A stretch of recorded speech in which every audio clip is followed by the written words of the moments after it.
Bonjour et bienvenue. Cette vidéo fait partie d'une série que j'ai réalisée pour illustrer la différence entre les situations de proportionnalité en sciences physiques et les situations où ce sont les fonctions exponentielles qui font la loi. Vous pouvez consulter ces autres vidéos sur ma chaîne. Ici, on s'intéresse à la célérité du son avec des ondes sonores, c'est-à-dire des ondes que l'oreille humaine peut entendre. Le dispositif d'UTP est très classique. Il est plutôt réalisé avec des ondes ultrasonores habituellement en expérience de lycée. Je le réalise ici avec un métronome qui va produire des battements réguliers, deux microphones qui initialement sont distants de 1,60 m. J'utilise bien évidemment 1 mètre pour mesurer les distances sur la table entre les deux microphones. Et par l'intermédiaire d'une carte son reliée à un ordinateur sur lequel est installé un logiciel, le logiciel Scope.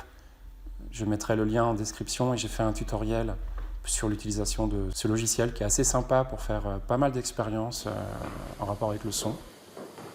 On réalise l'expérience assez classique. Pour une distance donnée entre deux micros, on détermine le retard à la réception, c'est-à-dire la durée qui s'écoule entre la réception par le microphone le plus proche de la source, celui qui est à gauche sur l'écran, jusqu'à la réception du même son par le microphone qui est le plus éloigné, donc à droite de la vidéo. J'ai réalisé 12 mesures à la suite pour des valeurs de distance différentes. Donc vous pouvez éventuellement regarder comment ça se passe pour une ou deux mesures. Et puis après, passer par-dessus les 10 autres mesures et aller voir plus à la fin de la vidéo pour l'exploitation des résultats obtenus. On a une mesure de 4,756 millisecondes. Pour la deuxième mesure, je déplace le microphone le plus éloigné. Donc on est passé à 1,50 m.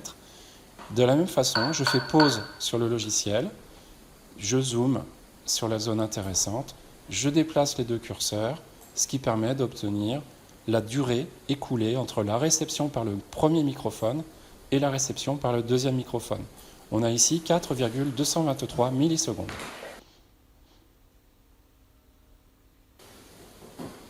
La troisième mesure est réalisée pour 10 cm de moins sur la distance, donc on est à 1,40 m. Avec exactement la même méthode, on obtient 4,033 millisecondes. Pour la quatrième mesure, la distance est encore diminuée. On doit être maintenant à 1,30 m. Et on mesure 3,617 millisecondes. À la cinquième mesure, on continue exactement de la même façon, donc je crois que c'est 1,20 m, ce qui permet de mesurer une durée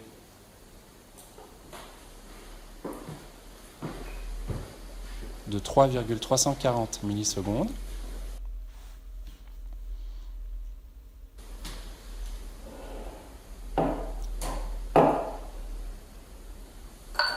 Sixième mesure, 1,10 m pour une durée de 3,126 millisecondes.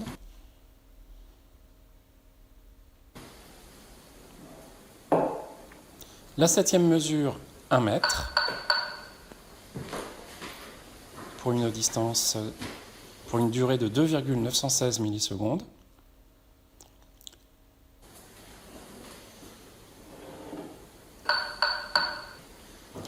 « 90 cm, 2,535 millisecondes.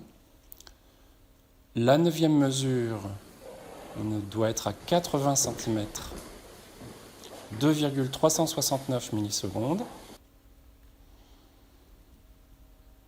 La dixième mesure, 70 cm entre les deux microphones. On a une durée mesurée de 1,971 millisecondes. La onzième mesure, à 60 cm d'écart entre les deux microphones, on détermine une durée de 1,602 millisecondes. Dernière mesure, à 50 cm,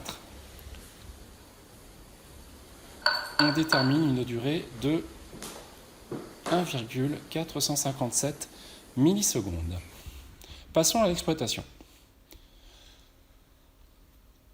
Alors j'utilise habituellement le logiciel Regressi qui est très bien pour ce genre d'activité. J'ai saisi les données collectées au cours de ces 10 mesures. Première colonne, la durée. Deuxième colonne, la distance entre les deux microphones. On constate que les points qui sont placés, même s'il y a une certaine irrégularité, sont globalement alignés.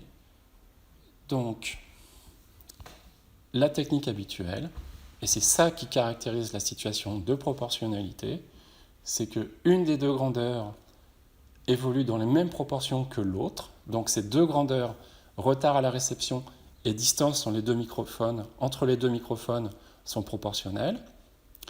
On modélise par une fonction linéaire qui s'écrit ici D égale C comme célérité fois delta t. Delta t, c'est le retard à la réception, c'est la durée qui s'écoule entre les deux réceptions. La modélisation réalisée, on constate que la droite que le logiciel trace s'adapte assez bien aux points qui correspondent à des valeurs expérimentales. Et le coefficient directeur calculé pour cette droite est 448 mètres par seconde. Avec un critère de plus ou moins 5% d'écart de la valeur expérimentale par rapport à la valeur de référence, on est très bien situé avec notre résultat expérimental de 348 mètres par seconde par rapport à la valeur théorique 340 mètres par seconde. Alors cette expérience est réalisée sur une table, sur une distance de même pas 2 mètres, mais ce qui est formidable avec la proportionnalité, c'est que si on passe à des distances plus grandes, quelques mètres, quelques dizaines de mètres, quelques centaines de mètres, cette proportionnalité nous fait dire justement que pour des distances plus grandes, eh bien, rien ne devrait changer au niveau du résultat expérimental et au niveau de la loi mathématique qui relie ces deux grandeurs, distance et durée. C'est ce que je vous propose de regarder dans la prochaine vidéo. Merci et à bientôt.